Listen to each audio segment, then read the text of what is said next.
The discipline of knowing yourself. Where did that come about? It was in the college days.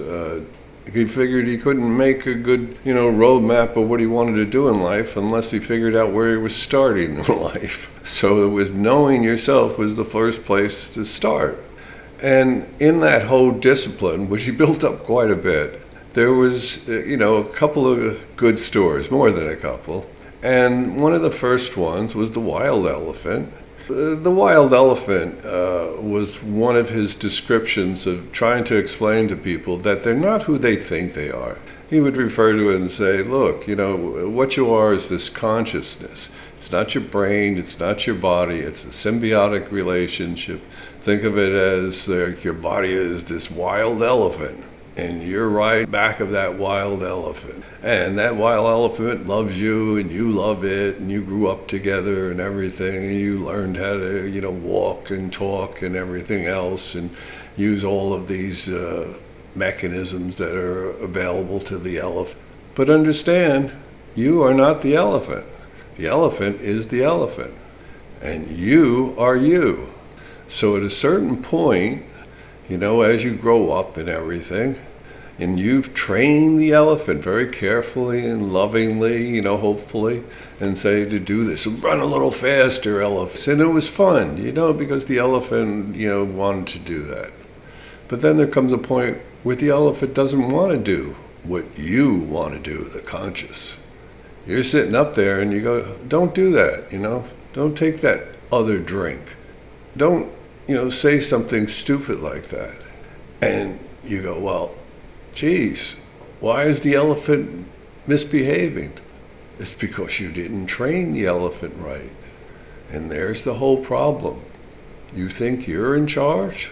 No, the elephant's programmed to do what it wants. It's programmed to keep you alive, but it's also programmed from past experiences of zillions of generations that have been passed down through the genetics. So certain things mean certain thing to that elephant that you can't imagine. Like you will be saying, why am the elephant freaking out over a mouse? But for some reason, the elephant has in its subconscious that a mouse could do something to it. So it's going to react, no matter what you want. So if you try and make your body, your elephant, do what it doesn't want to do, you're going to get some nasty reactions.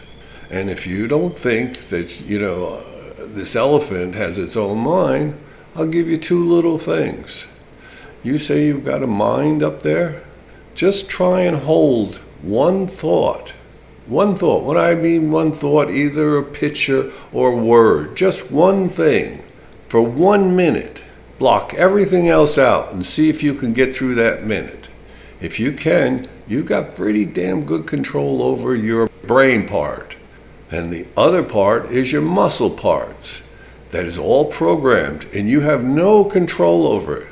They used to love to do this, in the East. And they go, yeah, if you get control, you can hold your breath until you die, if you're enlightened.